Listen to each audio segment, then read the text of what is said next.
I don't actually do growth strategies. What I do is giving the business owner clarity and focus. I give them the confidence and strength to decide and to also say no, because when I know this is not going to help me to reach my exit picture, I don't need it. I can say no. And I don't fear to miss out something, or I don't fear to that an opportunity will pass by. No, I don't need it.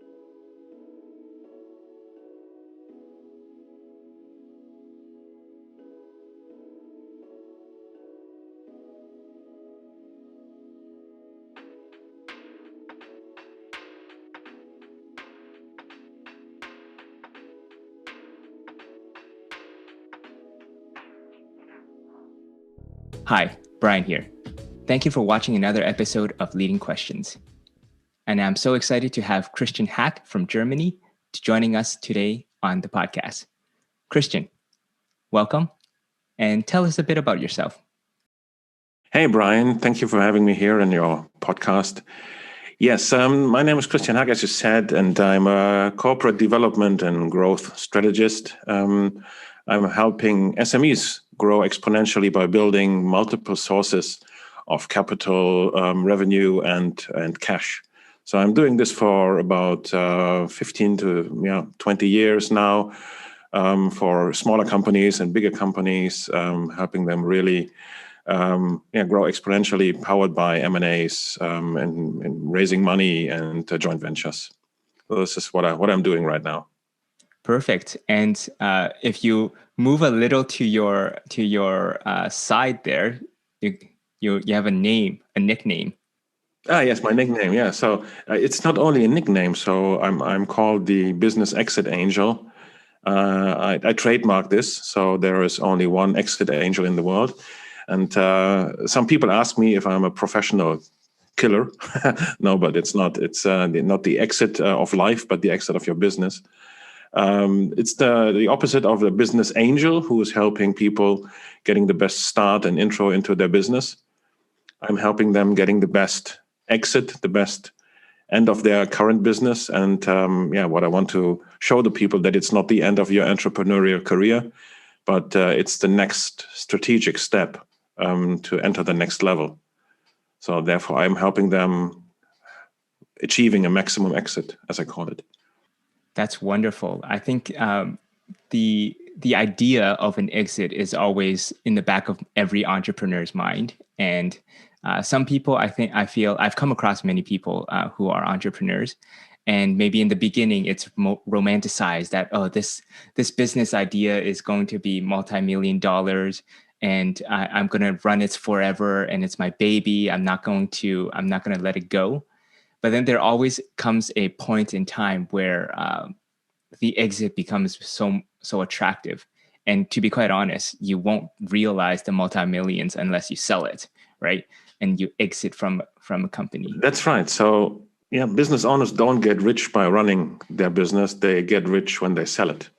It's the same. You're not developing a product like a car or something like this forever. You make money with the car you've developed. It might be your baby when you sell it. And it's the same with your company. So you really have to step out of running your business and see your business as a product. Then you can create it that it will be very attractive for investors to buy in or to buy it entirely. Mm-hmm, for sure. And I think you've mentioned to me off camera that before we were recording, that you work with a lot of SMBs and you also work with a lot of startups. And what have you learned from working on sort of more quote unquote traditional type of business versus the startup type of business? So the main difference is the mindset. They have all maybe good products, but traditional business owners focus on when they talk to investors or talk to new perfect partners or strategic partners, they always say, look what I have achieved. I'm debt-free. I have 30 years of track record. I'm the good products. I have good people here working. Now I'm the best partner for you. And they are not doing it, but it seems to annoy the people because, okay, I'm not interested in your past. Okay, what can we achieve together? And this is the main difference to startups, because they say, with me, I'm not earning any money. I'm burning money all the day. But with me, we can conquer the fintech market. We can be the best company in this or that industry, and you and me together will rock the market from the start. And this is what's interesting for the investors or strategic partners, because they see what can be achieved and not what was achieved. So I'm not buying you as the hero of the company. I'm buying the future. And this is why a lot of startups with no revenue, nothing at all, no material, just an idea, or maybe an MVP, a small product, and they are collecting insane amounts of money, millions and billions. So this is really, really crazy with nothing in the hand. And then the SMEs stand there. Why do they get the money and not me? I have the better products, better track record. And I say, that's not interesting. You're not attracting investors. And this is what the main difference between SMEs and startups. Yeah, and I always call this, and there's the same type of parallel in advertising and marketing. What is, traditional advertising and marketing? It's not sexy. And then you have the new type of advertising, which is bleeding edge technology. So, for example, like blockchain advertising. Oh, that's very sexy. Versus print in a magazine, not very sexy. So I think it's I resonate with that story where the SMBs or the more traditional type of businesses focus more on the past, what they've done, whereas startups are more focused on future thinking and sort of aspirational. And it's great that you're trying to bridge the two and help small business owners, act more like a startup. Yeah, and as I said, also the strategy of running their business are entirely different. It's the SME owner wants to achieve something that he is the hero, and for the startup owner, he has his company, which is the hero. So he's building assets he can sell, and the SME is building a story that then they can sell from the past. Okay, what we achieved. And sometimes SMEs don't even know what their assets are. And they have a lot because for me, I would prefer to buy an SME because then you have cash flow, you have a product, you can start, you're not starting from scratch. You're starting at least, no, or not at least, but you're starting from the top because you already have a revenue, you have resources, and you don't have to start from scratch. And then build something and sell it. So build an asset which is attractive to investors. Attract and win investors is also good because then you can accelerate your growth, accelerate the sale of your company. And this is not in the mindset of SMEs. When they think, when I acquire an investor, he will take over, he will be, or he want to be in the lead. And when I sell the business, I don't get the credit for that because they say, oh, you had an investor on your side. And in a startup, owner doesn't even care about that. You already get credit when you attract and win best investors for you. Oh, you got this, you got this company, this VC company. So I think it's more of a badge when you say, okay, I have 3 major investors here, and the SME owner said, oh no, I don't. I want to be clean because it should all be me who achieved this. And this is so they are not getting what they deserve because they built a brilliant company over the last 30, 40 years. And I think one thing that maybe a good way to bridge to our next conversation could be as the owner of an SME, and like you said, they want to take all the credit for it.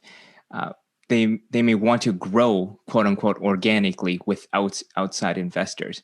But your strategy is exponential growth through the exits. So maybe can you explain to us a bit about that different shift in mindset and this new view that you're bringing? Yeah. So the shift in the mindset is that you say, okay, I want to grow organically, as you said. This is totally correct. And I said, let me add an acquisition engine to your growth strategy, because there are 3 major advantages on that. You will accelerate your growth because you can double your revenue on a weekend or in an afternoon when you acquire 10,000 perfect customers, and you are able to scale. There are some prerequisites to scale. that you also can deliver, and not having 10,000 new customers on a Wednesday afternoon, and then you say, oh, you can have the next product maybe by 2025 or something like this. So, okay, you must be ready to scale. So you can accelerate that. You have more options to say, okay, what will happen when nothing is the same like now? We have pandemics, we have disruption, we have something else coming up immediately, and you have your growth strategy for the next 3 or 4 years, and you don't know what to do. And this is also when you have the ability and the structure to acquire new companies. You say, okay, I don't have an asset, but why not buy an asset? I have a multiple in my industry of about 5. I acquire a smaller company who would not be interesting for an investor. I acquire them and sell them for my multiple. I immediately make a lot of money because I take them from 3 to 5, and I delete some risks, and so the investor is much more interested in it. And the third thing is, if you have all this in mind, how to find the perfect targets for you to grow, you can then switch the perspective and say, how could I be the perfect target of somebody else's growth? And when I sell it, I always say to people, think like Elon Musk. He had his very small company in a totally different direction. And then he acquired PayPal, and I think it was 2000. No, it was not 2005. I think it was in the 90s. And then he sold PayPal, and then they merged, and then he sold PayPal, got, I think, 160 million profit for his stake. And he invested, I think, 100 million in SpaceX, something like this. So what I want to tell the people, you not have to grow it until you're 70. Just have these events maybe every 2 or 3 years to say, okay, now I have the money. And when I start new, I have money for buying the best resources. Maybe I have money to buy another company where I can see the asset and the possibility to make it really big and attractive for investors. I can buy everything. Or I say, oh, let's do nothing for a year. Let's just sit back and relax and collect some ideas, wait for the right opportunity. So you're totally free.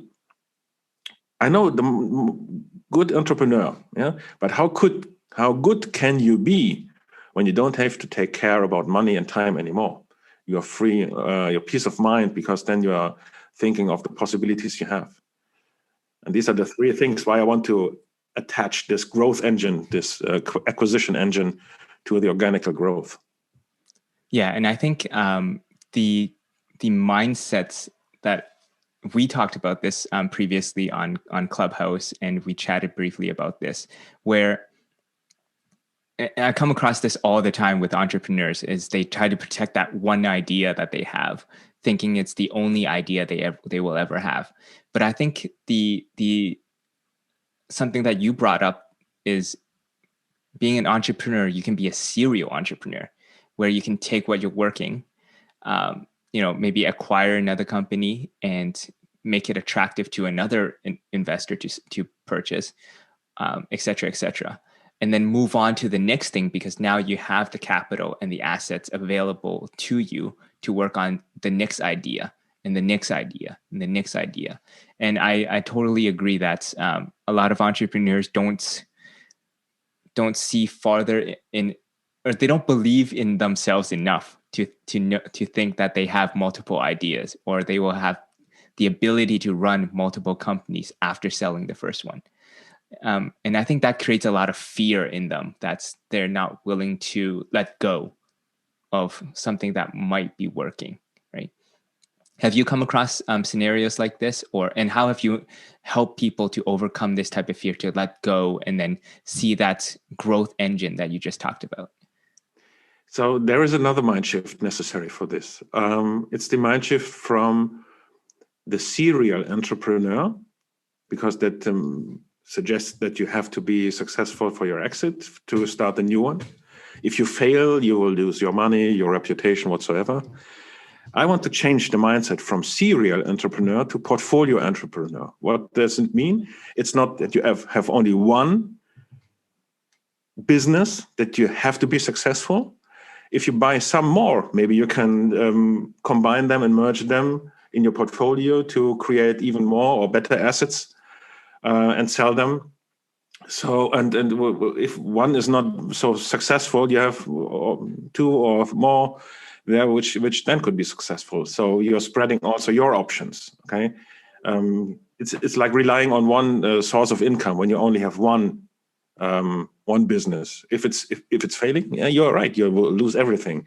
But if you have some more options, and you can leverage all these portfolio companies by each other, you can multiply your success, and you are cutting off your risks of failing, because if this is not running well, I have 2 or 3 others which keeping me over the line of water, or I can sell this and I don't care about the so-called loss, because there are 2 more and I can buy another one maybe to make this successful. So you have to think, and this is the mind shift also from the business runner when you're working in your business to the business owner stepping out of the business and see, okay, this is the business. Okay, this is fine. But when I add something else, this would be even better.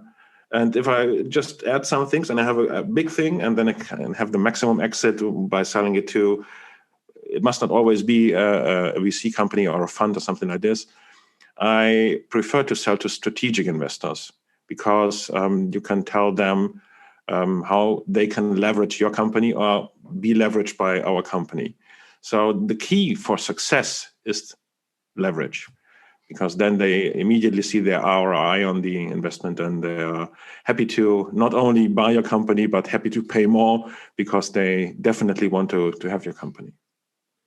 No, I think that's a great mindset shift, and I see a lot of very successful investors do exactly that, where they look at their portfolio of companies that they have a stake in, and try to connect. Like, I see it all the time on like Dragon's Den, Shark Tank, all these shows where they're invested in multiple different companies in different industries, and they try to create synergies and connections between things that they own.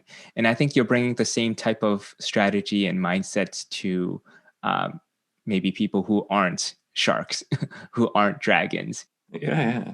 And with this idea, you can buy, so quote unquote, buy companies, no money down.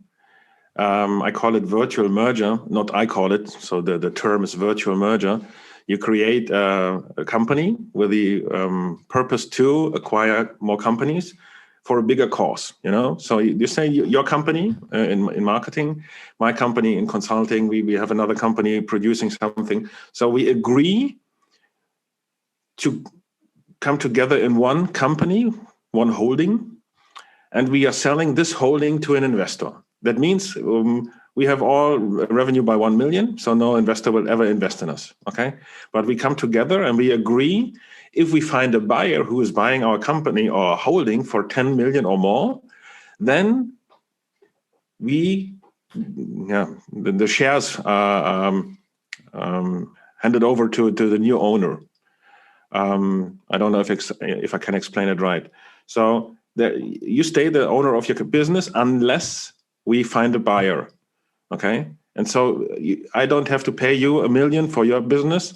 No, if we attract the 10 million, everybody gets his shares depending on his size in the holding, and so we can agree on merging our companies together without even merging them physically, unless we find a buyer and he's giving us the money, and then we hand over our shares to the new owner. And this is how you can get a 10 million exit without owning your own business. If you're a consultant, you don't have any business, and you find 10 businesses you can combine and make it big, and you get a share for your work. So I have a lot of clients where I work for equity, because I see the value of the exit, and I said, okay, I'm investing my time and knowledge, and then we have the exit goal in 1 or 2 years, and then I make my profit. And this works fine, definitely fine. Yes. Oh, it sounds like you're doing very well for yourself. So which brings us to your next project that you're working, reading between the lines. So first of all, you're based in Germany. I want to ask you some basic questions about the startup culture in Germany. So are there some prominent startups that are based in Germany? I know I know Blinkist is based in Germany, right? I think Blinkist, yes. There are a lot of famous one, but I don't know if they are famous also in Canada. Um, we have some really great unicorns here in Germany, which was sold recently for a billion and more. It's called Flaschenpost, which means like the message in the bottle. Okay, and this is a mobile beverage service. You can order them when you are somewhere outside, and they will deliver it within the next 2 hours or something like this. And they got acquired by a big food company here. They had this. They started the same idea years ago, and it failed. And they said, "Okay, we didn't achieve it, so let's buy this one." And it was 1.2 billion, something like this. And they are burning money. They are burning 5 or 10 million a month. As I said, no revenue, no profit. That they have revenue, but not profit. And they got sold but for 1 million. This is insane. But this is the idea. Now I'm closer to the customer. They have a customer base.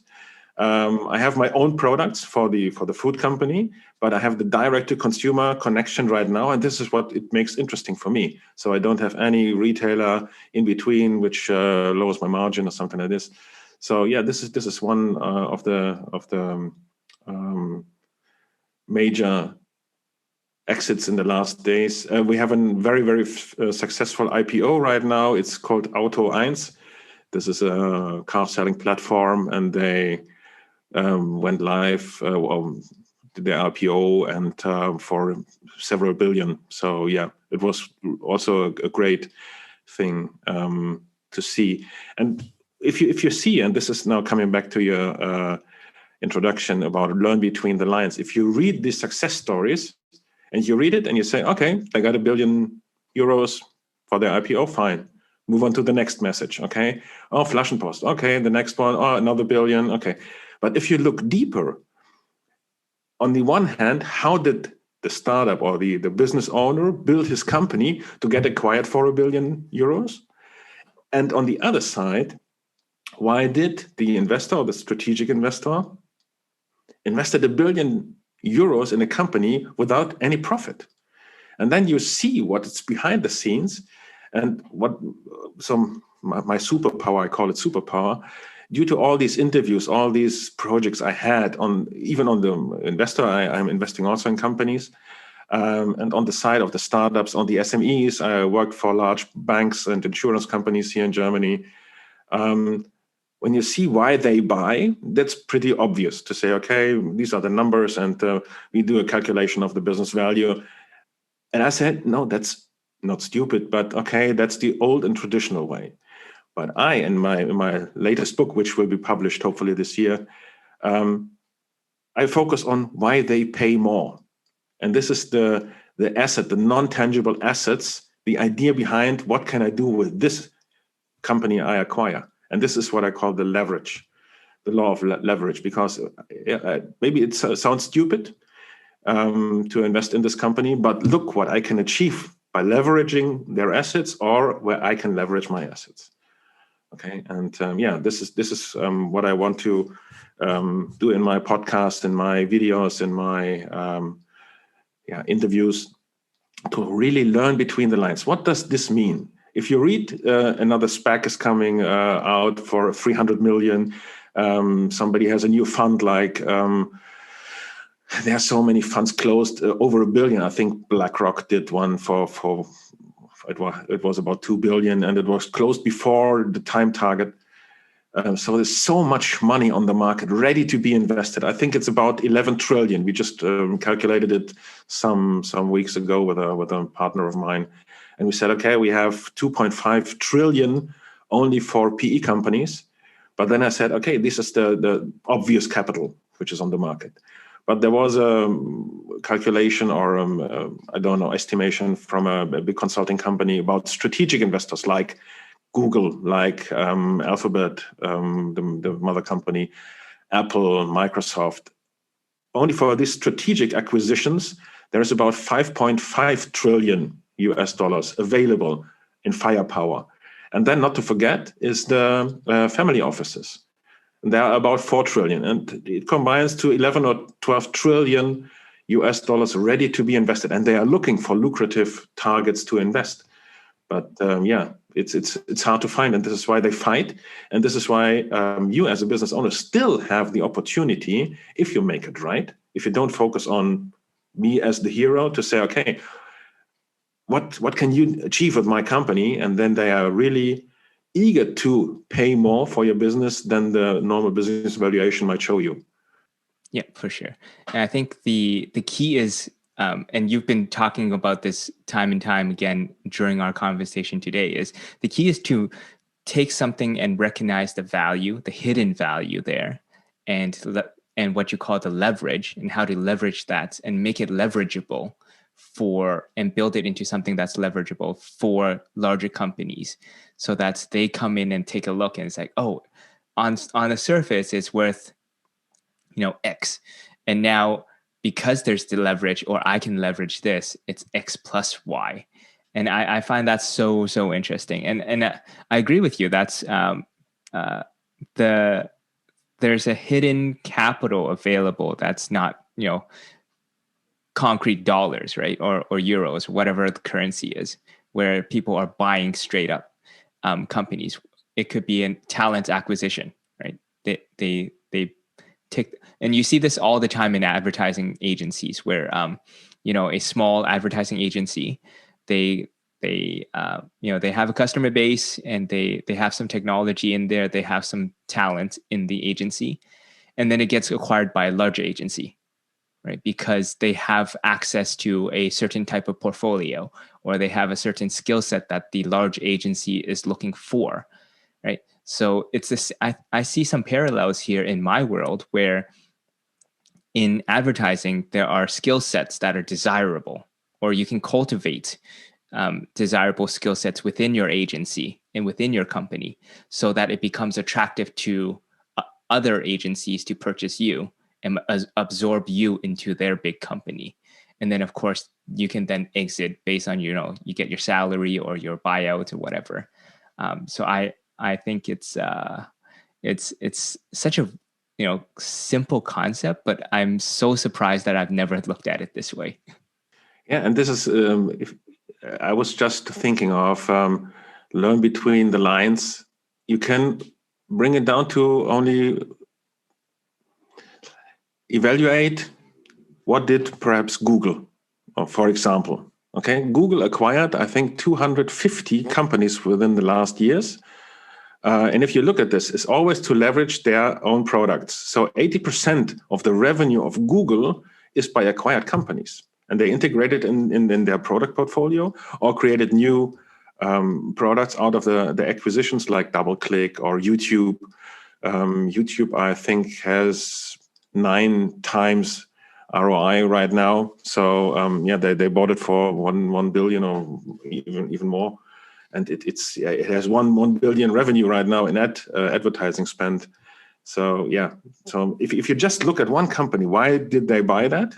Okay, and then you look behind the scenes, and if you have a company which is probably similar that the company that was bought by them, why not position yourself as the next target for Google? Okay, to say you can leverage. I have seen you've bought this company for X, Y, Z reasons. Okay.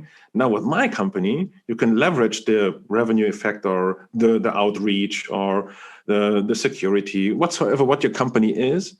If you add it to your portfolio, and then you can acquire new companies to leverage then this effect. So you can create a story around your company that definitely fits in the strategy of the big business, and then you get some 7-8 figures and move on. You can really don't have to read all the news out there. Just focus on one company, or focus on what Elon Musk did, or what Microsoft did by acquiring the companies. And also, I had an article which I was talking about that Amazon's cloud business is a plateaus right now, and they said if you want to achieve the same growth percentage as the last years, it's only possible by acquisitions. There we are. If you have something that fits in their strategy that can make them grow again or bigger, your perfect target. Go show it. If you have no revenue or whatsoever, but a great technology, go to them and say, okay, here I am. You have the customers, I have the technology. let's leverage. That's perfect. And you obviously work with a lot of businesses and startups, and you've seen lots of people go through, success and failure. So for maybe from the business side, what is your definition of success on the business side? And then maybe we can talk a bit about you personally. What do you define as success for you personally? We can answer it, or I can answer it in one sentence, because it's the same. Because I am the business, and for me, success is if I can say no without fearing of losing something, losing reputation, losing the next deal or something like this. To say no, I don't want to, and then I stay at the same level. I'm not now you're out, or oh, shit, I should have done it because it's so much money. No, when I'm successful, people will approach me. I can choose. I can close on my terms. I can say no. I can say not yet, and the people will come back because they say, "Please, I want to make my business with you because then I know it will be a success also for me." So I will always have this win-win situation, and the same is for my private life. When I can say no to working today or doing something or buying some things, that's really success. And for me, I'm successful when I can buy time and space. So not to sit in a small plane, not to I have to go back and the next call. No, I can say, okay, I'm ready to call within the next 2 hours, and then I'm ready, and not you have to, because then the customer will stop the deal. Yeah, I said, okay, then when he stopped the deal, I'm fine. Okay.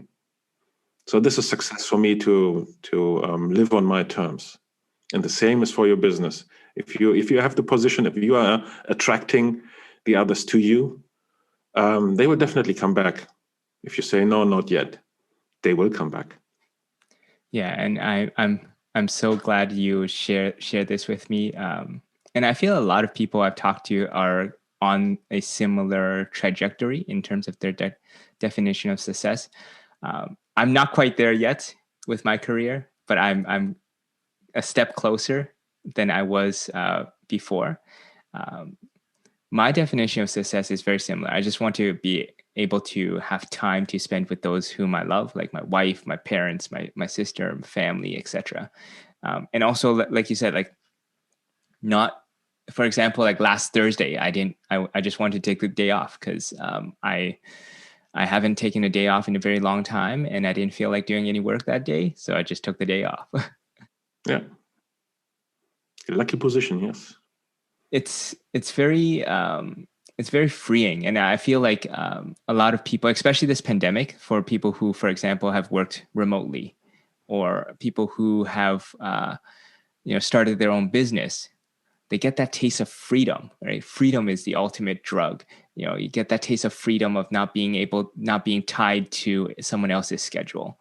That, I think, is my definition of success. But can I ask you a question? Sure. So most people say, I am starting a business because I don't want to be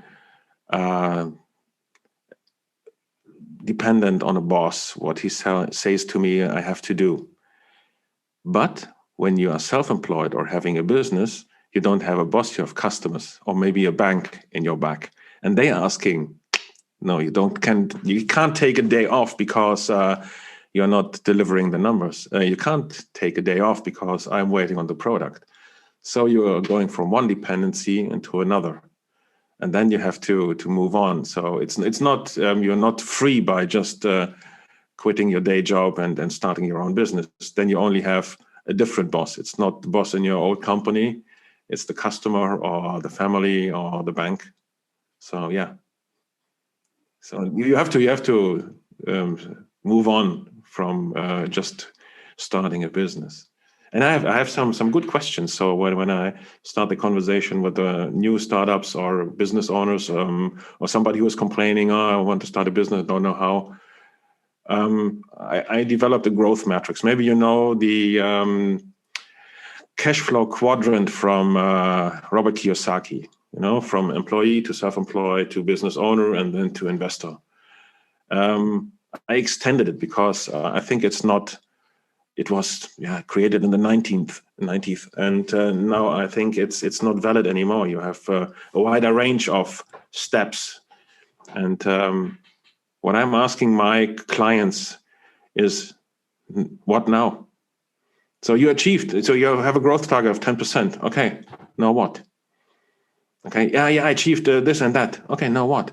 So always people saying growth or building a business is not a sprint, it's a marathon. And I said, yes, but a marathon has also a goal after 42 kilometers. And you are telling me you're building your business and growing it by 10% each year. But where to? What's the goal? Where's the goal line? You're building it and building it. It's still like running in the rat race. Okay. And this is what I want to tell the people. And this is my quote. I had not called it epiphany, but it came to my mind some month ago to say, don't ask what you can do for your business. Ask what the business can do for you. Right. That's amazing. And I 100% agree. I think I recognize that right now I'm not necessarily tied to my boss, so former employer, but I'm tied to all the clients that I have to deliver for. What eases me is that I have, through my years of experience, I can leverage my experience and the tools and tricks that I know to work more efficiently. So now it's a multiple of my time.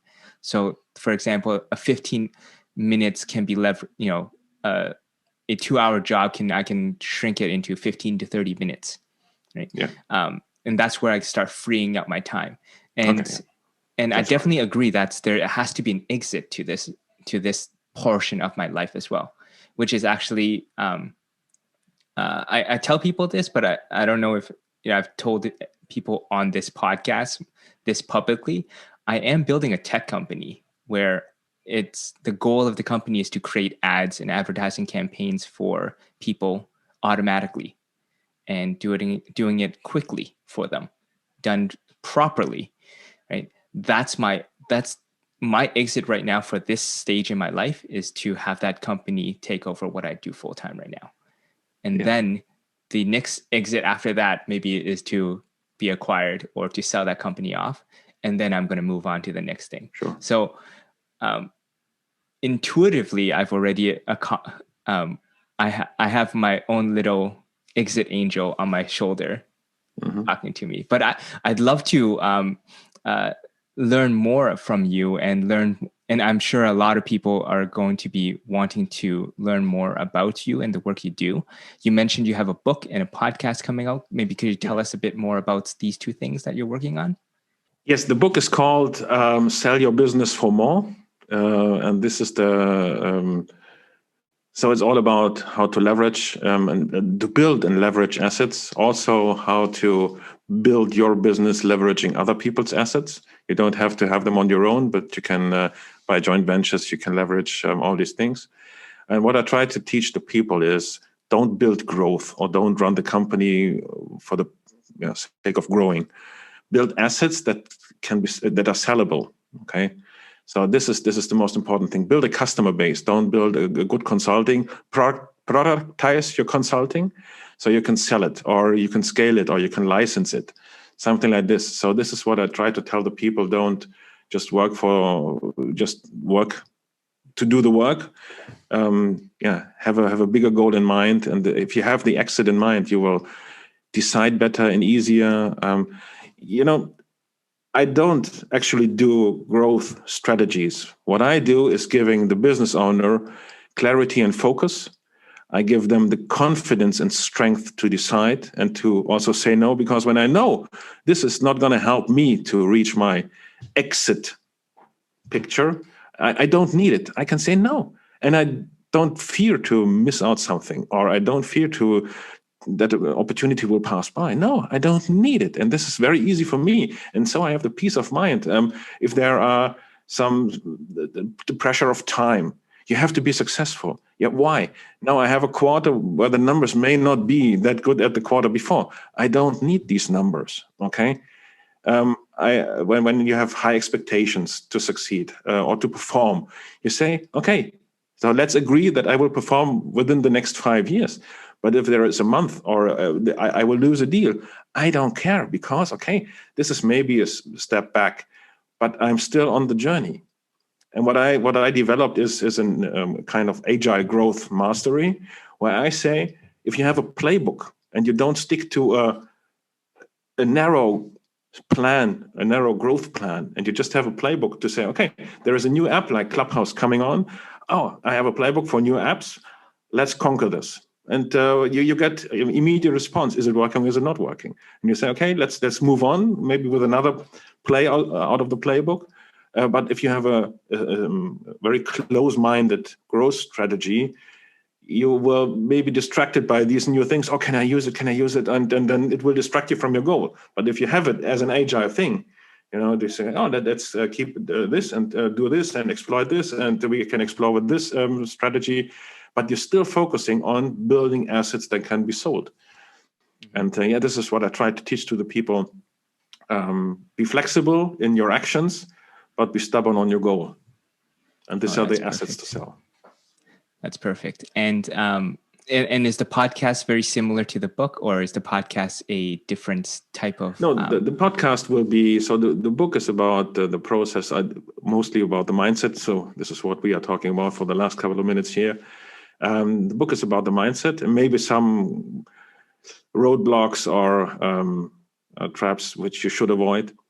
And the podcast is about best practice and lessons learned from leaders and losers, how you can grow, fund, or exit your business. It's the line between the lines. Look not only on the story, look what's behind. Why did they do this? Why did they achieve this? Why did they fail? And on the other hand, why does the investor bought this company? What is he doing with it? Not stopping here. Now he bought it. Period. No, fine. That's it. No, he's doing something with it.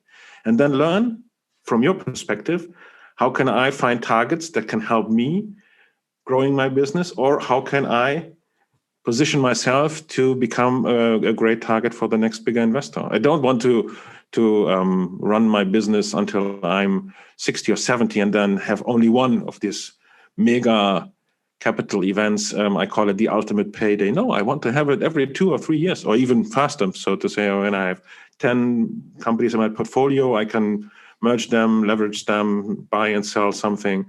Maybe why not create an ultimate payday every year? I'd love the sound of that.